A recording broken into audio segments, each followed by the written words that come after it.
Break के बाद आपका स्वागत है। हम लगातार अपनी खास पेशकश ब्लैक संडे आपको दिखा रहे हैं। आखिरकार ब्लैक संडे क्यों मध्य प्रदेश में काला रविवार? क्या ब्लैक फ्राइडे की तर्ज पर सभ्यता और संस्कृति पर आज ब्लैक संडे हो चुका है, या आज मनहूस दिन आ चुका है जिसको लेकर के कहीं ना कहीं आपके दिलो दिमाग पर एक सवाल जरूर खड़ा हो रहा होगा और जो कौंध रहा होगा कि आखिरकार मध्य प्रदेश में हुआ तो हुआ क्या है?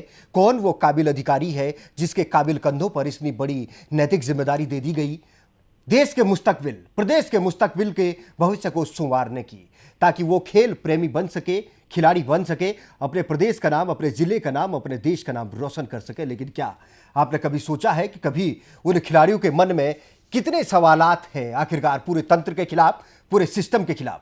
हम पूरी बात को परत दर परत लगातार उठाने की कोशिश करेंगे और जब तक इसमें सरकारी बयान नहीं आ जाता है, सरकार का तर्क नहीं आ जाता है, विभाग या खेल मंत्रालय की ओर से कोई स्पष्टीकरण नहीं आ जाता इस काबिल अधिकारी के खिलाफ, तब तक हमारी ये मुहिम लगातार जारी रहेगी। दल के प्रबंधक कपिल दास मेसराम हमारे साथ फोन लाइन पर जुड़े हुए हैं। मेसराम जी, आपसे यह समझने की कोशिश करूंगा कि जब अपने आला अधिकारी को, संजय शर्मा नाम के अधिकारी को आपने ये सूचना दी, तो उसके बाद जो आश्वासन आपको मिला, तो क्या उसके बाद मामला शांत हो गया या फिर बच्चों को पूरी रात एक बस में थाने में रहकर गुजारनी पड़ी? जी मेसराम जी बताएं। हाँ सर बताइए। तो फिर सर 10 बजे उन्होंने गाड़ी लगा दिया सर जी।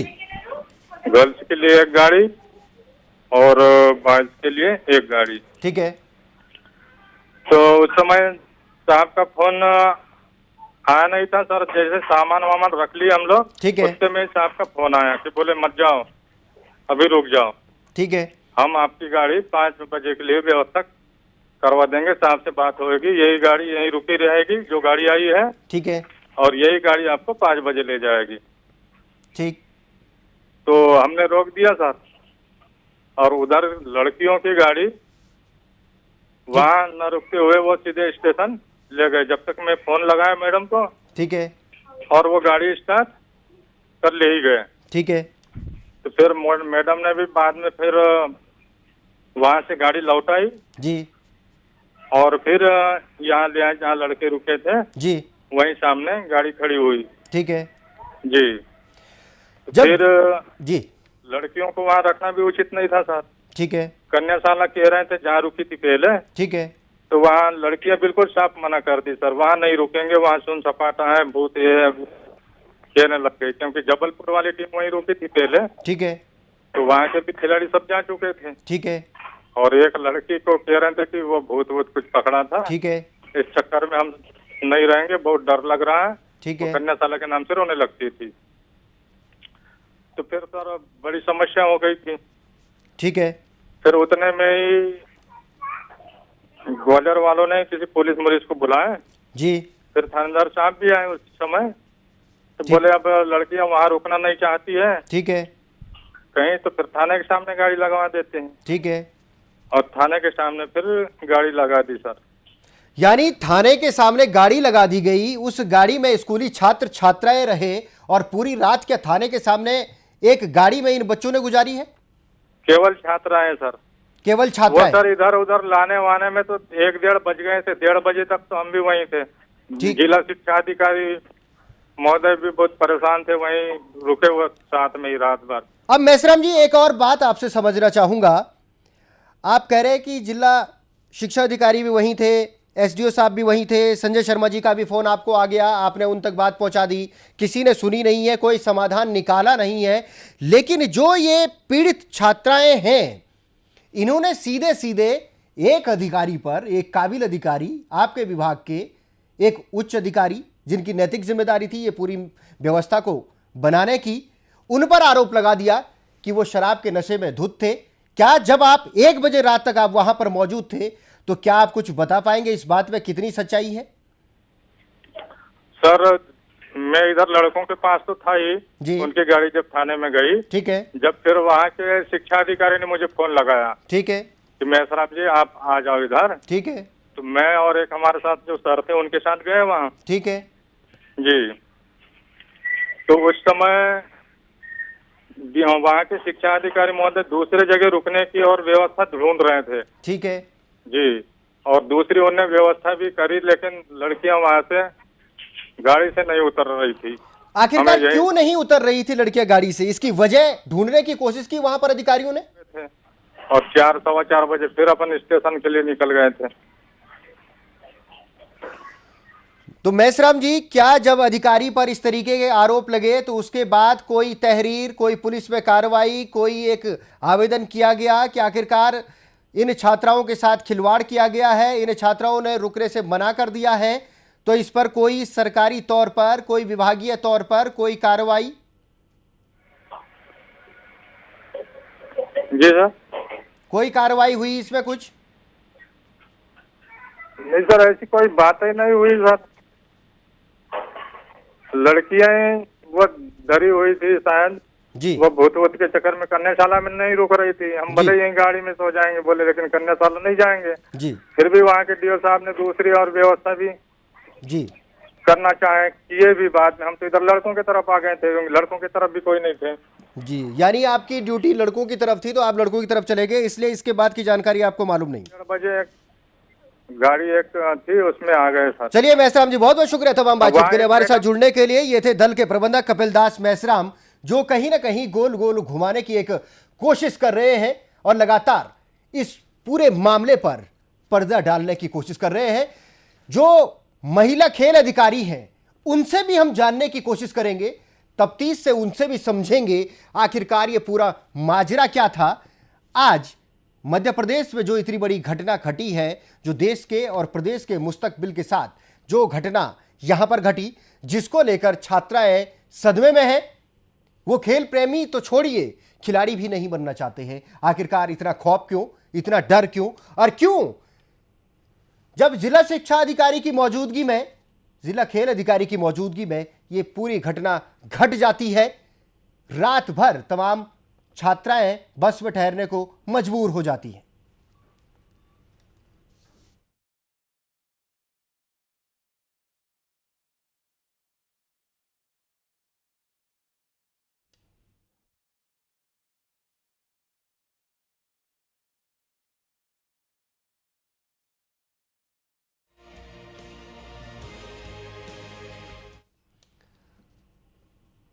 अब हमारे साथ एक वरिष्ठ अधिकारी फोन लाइन पर जुड़ रहे हैं, डॉक्टर विनोद प्रधान, संयुक्त संचालन है खेल और युवा कल्याण विभाग। सबसे पहले डॉक्टर साहब, आपके संज्ञान में मामला लाना चाहूंगा और आपका स्वागत भी करना चाहूंगा कि आखिरकार 19 तारीख की रात को राज्य स्तरीय खेल कूद प्रतियोगिता से वापस लौटना था एक जत्थे को, जो भोपाल से गया हुआ था, जिसमें स्कूली छात्र छात्राएं थी, लेकिन उनमें से छात्राओं ने पूरी रात एक बस में गुजार दी, एक गाड़ी के अंदर गुजारी, थाने के सामने गुजारी, और 1 बजे रात तक ड्रामा होता रहा। लेकिन किसी भी अधिकारी ने कोई मुकम्मल व्यवस्था वहां पर नहीं की। क्या आपको लगता है मध्य प्रदेश या खेल के लिए यह घटना निंदनीय नहीं है? नहीं, निश्चित रूप से निंदनीय है घटना जी। लेकिन ये मैं आपकी जानकारी में लाना चाहता हूँ कि जी। ये एक्चुअली में आप जिस टूर्नामेंट की बात कर रहे हैं, ये स्कूल एजुकेशन से संबंधित टूर्नामेंट है, बिल्कुल जो हमारे कार्य क्षेत्र में नहीं आता है। बिल्कुल। नहीं, हमें मालूम, डॉक्टर साहब हमें मालूम है आपके कार्य क्षेत्र में नहीं आता है। ये सिर्फ इसलिए क्योंकि आप भी कहीं ना कहीं मध्य प्रदेश का एक हिस्सा है, एक तंत्र का हिस्सा है। अभी इसीलिए मैंने आपसे सवाल किया कि क्या यह घटना निंदनीय है या नहीं, क्योंकि एक नैतिक जिम्मेदारी सबकी है, आपकी है, हमारी है, हर व्यक्ति की है। क्योंकि मध्य प्रदेश में जब जब गलत होगा तो आपकी या हमारी आवाज बंद नहीं हो सकती। तो आपको लगता है कि ऐसे में अधिकारियों का उचित दिशा निर्देशन होना चाहिए, ताकि घटना चाहे छोटी हो या बड़ी हो, मेरा हो या तेरा हो, यह सवाल खत्म हो जाना चाहिए? जी जी जी, निश्चित होना चाहिए और इस प्रकार की घटना नहीं होना चाहिए। बच्चों को पूरा रिजर्वेशन के साथ जो है लेके आना चाहिए। और मैं आपकी जानकारी में श्रीनिवासन जी ये बताना चाहूंगा कि खेल विभाग जब टूर्नामेंट के लिए किन्हीं भी खिलाड़ियों को भेजता है तो ये सुनिश्चित करता है कि खिलाड़ी जो है पूरे रिजर्वेशन के साथ जाएं, उनको कहीं वेटिंग लिस्ट और उस सब का सामना न करना पड़े। और कई बार तो हमने वो स्थिति करी है कि जब हमारे पास 60 या 65 से ज्यादा युवा या खिलाड़ी हों, तब पूरी कोच कुछ ही बुक कर लेते हैं, बिल्कुल। जिससे, क्योंकि आपको मालूम है कि ट्रेन की स्थिति कितनी खराब रहती है कि 10-12 रिजर्वेशन भी मिलना बड़ा डिफिकल्ट होता है। जी। तो ऐसी परिस्थिति में हम पूरा बोगी रिजर्व कर लेते हैं। ये जरूर है कि थोड़ा पैसा ज्यादा खर्च होता है, लेकिन हम खिलाड़ियों की सहूलियत का पूरा ध्यान रखते हैं। बिल्कुल। और यदि स्कूल के इस टूर्नामेंट में हुआ है तो निश्चित ही मैं संबंधितों की जानकारी में भी ध्यान में लाना चाहूंगा, बिल्कुल। और मैं कोशिश करूंगा कि उनके ध्यान में ये बात ले आऊं कि इस प्रकार की घटना ना हो। जी डॉक्टर साहब, यही हमारा मकसद था आपके संज्ञान में इस बात को लाना, क्योंकि आप वरिष्ठ खेलों को देखते हैं, ये स्कूली शिक्षा था, आप उच्च शिक्षा का देखते हैं, तो आपके संज्ञान में लाने की हमारी कोशिश यही थी। आपने हमें कीमती वक्त दिया, बहुत बहुत शुक्रिया तमाम बातचीत के लिए। तो लगातार आपको बता दें कि राज्य स्तरीय स्कूली खेल कूद प्रतियोगिता में ग्वालियर पहुंचे थे बच्चे, छात्र छात्राएं, लेकिन छात्राओं ने पूरी रात एक थाने के सामने एक बस में गुजार दी और एक काबिल कंधे पर लगा दिया आरोप। एक अधिकारी, एक जिम्मेदार अधिकारी, जिसकी जिम्मेदारी क्या थी और जिम्मेदारी क्या निभाई गई, इन तमाम बातों का हम खुलासा कर रहे हैं।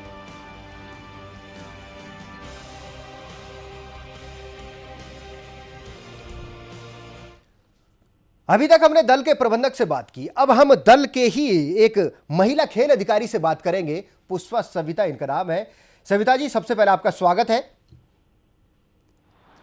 सविता जी, आपसे समझने की कोशिश करूंगा, ये पूरी घटना जो 19 तारीख की रात को घटी है, आप वहां मौजूद थी, आप बता सकती हैं कि आखिरकार हुआ क्या था? हाँ सर, वहाँ पर मौजूद थे। एक्चुअल में क्या 20 तारीख का हमारा रिजर्वेशन था, ठीक है मॉर्निंग का, जी। इंटरसिटी से था। जी। लेकिन वो जो वहाँ का डीएसओ था जी, इसने कहा कि नहीं, अभी आपको रात में 10:30 बजे निकलना है। आप डीएसओ का नाम बता सकती हैं? डीएसओ का नाम है गौतम कुशवाहा जी, श्री गौतम कुशवाहा जी। तो इसके बाद में उन्होंने कहा कि नहीं, अभी 10:30 बजे। हमने कहा ठीक है 10:30। उधर हमारे जो जीएम सर थे मेसराम ने उनसे भी बोल दिया कि आपको 10:30 बजे निकलना है। तो हम 10:30 बजे निकलने के लिए, तो मेसराम सर पीछे रह गए, मतलब उनको वहाँ भी बस थी, ठीक है। और ये सबसे पहले हम लोगों को रेलवे स्टेशन ले गए, ठीक है। जबकि हमने मना किया था मुझे सर को आ जाने दो, अब साथ में निकलेंगी दोनों गाड़ियाँ। बोले नहीं, आप लोग पहले निकलो। आप लोगों को सविता जी पहले भेजा गया, इसमें मुझे एक बात समझ नहीं आई, इसमें मनसा क्या थी? क्या आखिरकार आप लोगों को जल्दी या वक्त से पहले क्यों भेजा जा रहा था? ये तो सर हमें भी समझ में नहीं आया था कि ये बोले कि अब क्लोजिंग हो चुकी है, आप लोग जा सकते हैं, सारी टीमें निकल गई हैं। तो हमने कहा सर हमारी ट्रेन तो सुबह है, सभी की ट्रेन शाम को थी, ठीक है, हम लोग रात में कहाँ रहेंगे। बोले है। आप रेलवे स्टेशन पे सो जाओगे जाके। अब रेलवे स्टेशन पे सर खुले में कैसे रहते? अच्छा, माफ कीजिएगा, आपको रोकना चाहूंगा पुष्पा सविता जी।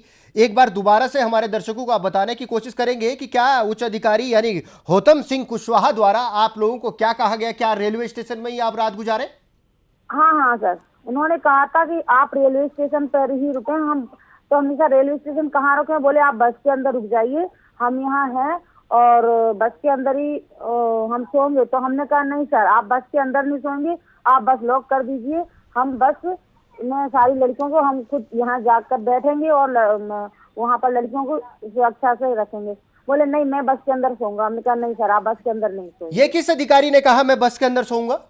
श्री गौतम कुशवाहा जी ने। ये गौतम कुशवाहा जी ने ये कहा, तो क्या गौतम कुशवाहा के दिमाग में उस वक्त आपको क्या लगता है, क्या कुछ और चल रहा था क्या?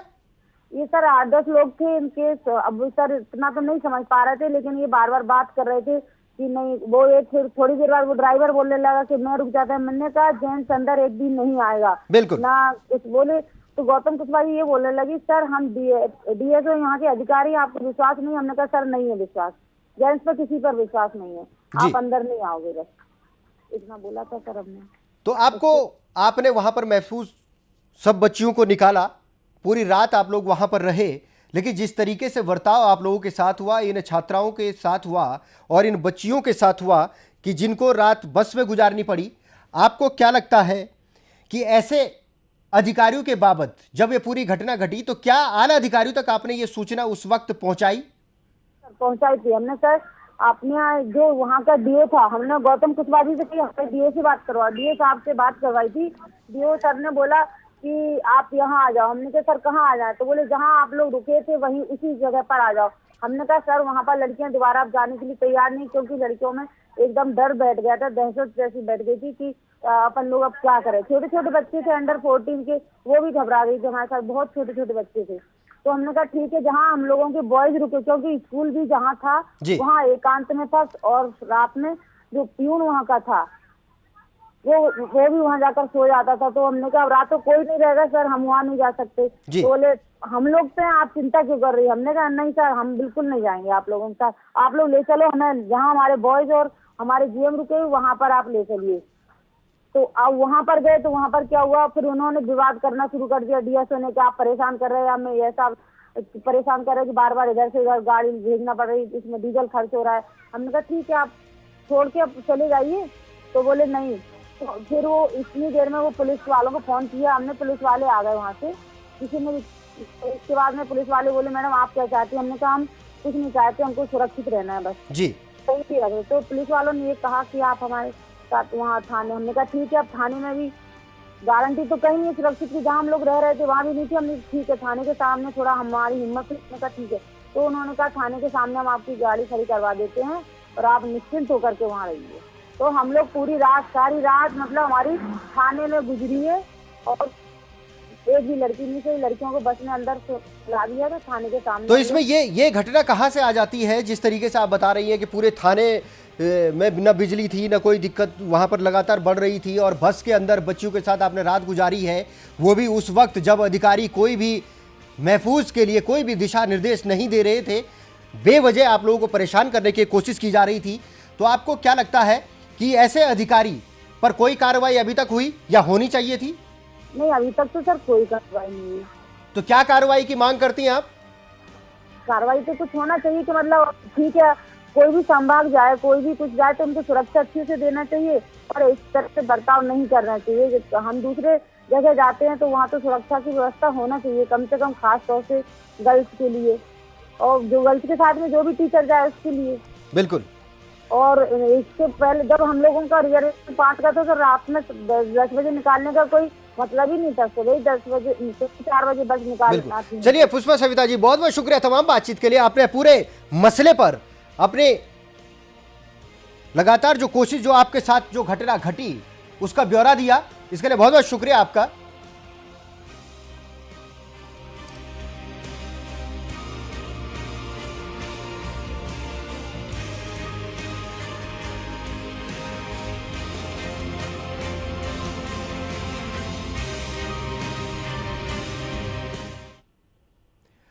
अब तो आपको पूरा वाकया समझ में आ गया होगा कि आखिरकार ग्वालियर में क्या घटा था और किस नीयत के साथ घटा था। नीयत कैसी थी, नीति कैसी थी, अधिकारियों को क्या व्यवस्था करनी चाहिए थी, और किस व्यवस्था को अधिकारी वहां पर मूर्त रूप देने की कोशिश कर रहे हैं।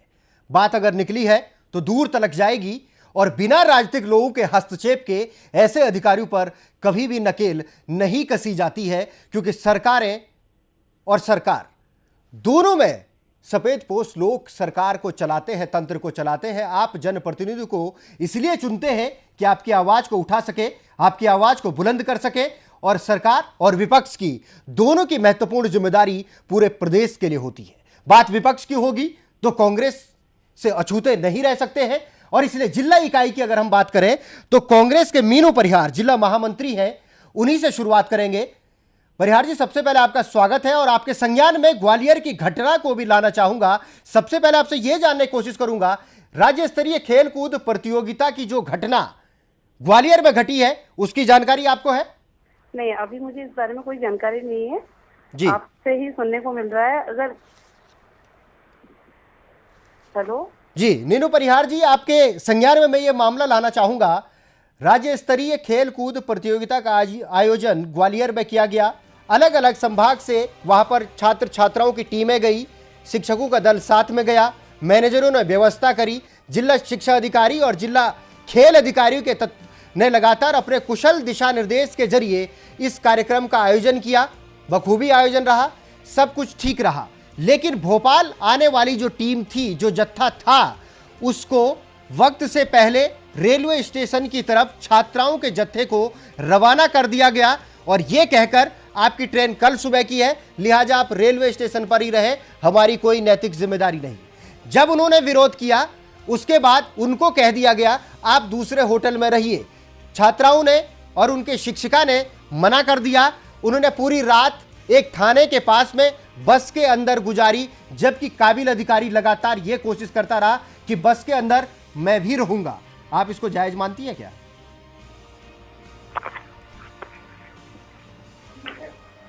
परिहार जी, आप इसको जायज मानती हैं क्या?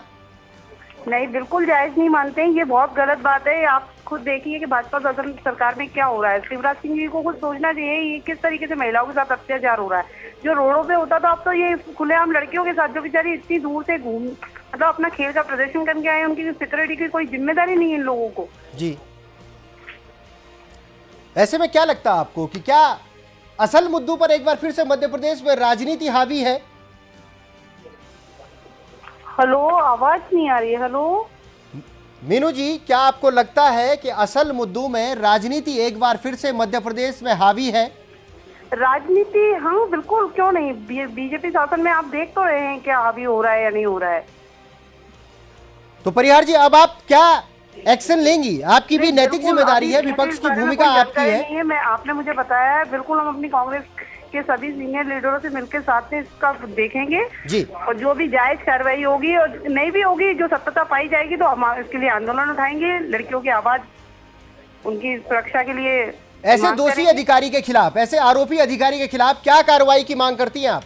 सस्पेंड करना चाहिए। हम उनको उनकी हरकत से बिल्कुल शर्मिंदा है, शर्मसार हैं कि ये इस तरीके की हरकत, वो भी ग्वालियर जैसे शहर में हुई। यहाँ 4 मंत्री बीजेपी के हैं, उस तरीके से हरकतें यहाँ हो रही हैं। ये बहुत ही, अब मैं कुछ चलिए, बहुत बहुत शुक्रिया मीनू परिहार जी तमाम बातचीत के लिए। ये मीनू परिहार जिला महामंत्री कांग्रेस से हमारे साथ जुड़ी थी, जिनका सीधा सीधा कहना है कि यहां पर उनकी पार्टी, उनका संगठन शर्मिंदा है इस घटना के लिए। जिसको शर्मिंदा होना चाहिए वो अभी तक सामने नहीं आया है। आज हम उन तमाम पहलुओं की बात भी करेंगे, उन तमाम पहलुओं पर पर्दाफाश भी करेंगे, और आखिरकार ये घटना मध्य प्रदेश में कैसे घटी है, क्यों ऐसे अधिकारी बेखौफ हो जाते हैं, क्या इन पर कोई शासन का डंडा नहीं चल सकता, क्या इन अधिकारियों पर कोई कार्रवाई नहीं होगी।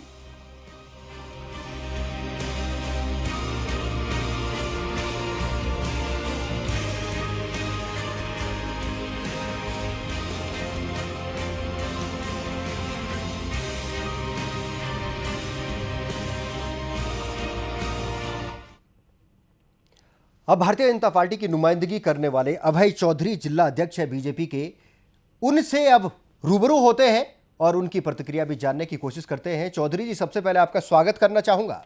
नमस्कार चौधरी जी, आपके संज्ञान में पूरा वाकया होगा। आप स्थानीय नेता है, आप समझते होंगे कि राज्य स्तरीय खेल कूद प्रतियोगिता जो आयोजित की गई ग्वालियर में, उसमें क्या हंगामा हुआ, क्या ड्रामा हुआ, क्या आपके नॉलेज में है ये बात?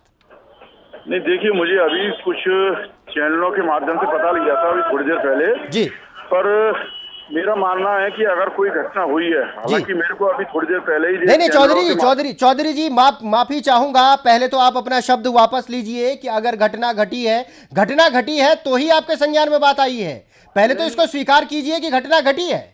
वही बात है कि मेरे को अभी चैनलों के माध्यम से पता लगी है, और निश्चित रूप से अगर कोई घटना घटी है उनकी जांच होनी चाहिए। और कोई घटना का सवाल ही पैदा नहीं होता। आप राजनीतिक बात क्यों करते हैं यहाँ पर? मैं आपसे सीधा और सवाल कर रहा हूँ कि भारतीय जनता पार्टी की नुमाइंदगी कर रहे हैं आप इस वक्त, पूरा प्रदेश देख रहा है, कोई घटना नहीं, घटना घटी है, आपके संज्ञान में बात है। नहीं, मैं भी आप ही की बात कर रहा हूँ ना कि जांच, निश्चित रूप से इस बात की जांच होनी चाहिए, और जो भी अगर अधिकारी इसमें दोषी है तो उसके खिलाफ कार्रवाई होनी चाहिए।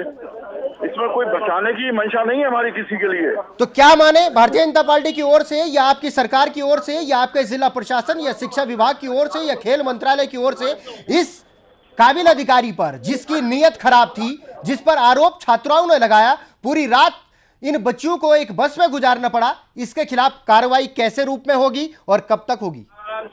नहीं, देखिए, पहले तो इसकी जांच, तो कोई भी घटना हो उसकी जांच तो निश्चित रूप से होनी चाहिए जी। और मैं ये कहता हूँ कि जांच होने के बाद दोषी है तो उसके खिलाफ कार्रवाई करनी चाहिए। ठीक है, जो कानून कहता है उसके कानून के मुताबिक उसके खिलाफ कार्रवाई होनी चाहिए। जी, चलिए, आपने बहुत अच्छी बात कही है कि कानून के मुताबिक कार्रवाई होनी चाहिए। आपने हमें वक्त दिया, बहुत बहुत शुक्रिया। लेकिन चलते चलते आपसे ये जरूर जानना चाहूंगा, क्या आपको एक इंसानियत के नाते लगता है कि बच्चियों को पूरी रात भर थाने के सामने एक बस में गुजारनी पड़ी? इसमें भी हमें क्या किसी सबूत की जरूरत है? बिल्कुल अमानवीयता है। बच्चियां किसी भी परिवार की हो, बच्चियां तो हमारी हैं वो सब जी। और उनके अगर कोई ऐसी वाकया हुआ तो निश्चित रूप से निंदनीय है और उनके खिलाफ जिनने किया उसके खिलाफ कार्रवाई तो होनी चाहिए। बच्चियों का मामला उसके और जल्दी से जल्दी होना चाहिए। चलिए, बहुत बहुत शुक्रिया तमाम बातचीत के लिए। हमारे साथ अभय चौधरी जुड़े थे, जिला अध्यक्ष भारतीय जनता पार्टी के। इन्होंने लगातार कोशिश की है कि भारतीय जनता पार्टी कार्रवाई करेगी, कब तक करेगी ये खुलकर नहीं कहा है, लेकिन आप अंदाजा लगा सकते हैं कि असल मुद्दों पर एक बार फिर से राजनीति हावी दिखाई दे रही है, क्योंकि अगर मसला गंभीर हो तो उसकी गंभीरता के परिणाम नकारात्मक होते हैं और उन नकारात्मक परिणामों को कैसे सार्थक दिशा में ले जाना है, ये सरकार और सरकारी तंत्र को सोचना है। लगातार तहकीकात और राय और प्रतिक्रिया का दौर हमारा जारी है, तब तक जब तक इस आरोपी अधिकारी के खिलाफ कार्रवाई नहीं हो जाती। जांच होगी, किस रूप में होगी, कैसे जांच की जाएगी, लेकिन जिन बच्चों ने रात गुजारी उस रात की कीमत कौन देगा? अगर रात में कोई घटना घट जाती, फर्ज कीजिए हमारी बहनें हो, आपकी बहनें हो, अगर उनको रात गुजारनी पड़े ऐसे एक बस में, हम पर क्या बीतेगी? हमारी बच्चियां हो, हम पर क्या बीतेगी? हमारे प्रदेश की वो बच्चियां जिनको रात को बस में गुजारना पड़ा, चिल्लाती रही, चीखती रही, सहमी रही, डरती रही। आखिरकार क्यों? कैसा तंत्र दे रहे हैं हम? किस तंत्र की बात कर रहे हैं हम? किन अधिकारियों के भरोसे हम ऐसे ऐसे खेल कूद प्रतियोगिताओं का आयोजन करा देते हैं और जिम्मेदारी उनके कांधों पर डाल देते हैं, और नतीजा आपके सामने है। परत दर परत बात करूंगा, हर राज का खुलासा करूंगा, लेकिन अभी वक्त हो चला एक छोटे से ब्रेक का। ब्रेक के बाद भी हमारी एक खास पेशकश ब्लैक संडे जारी है।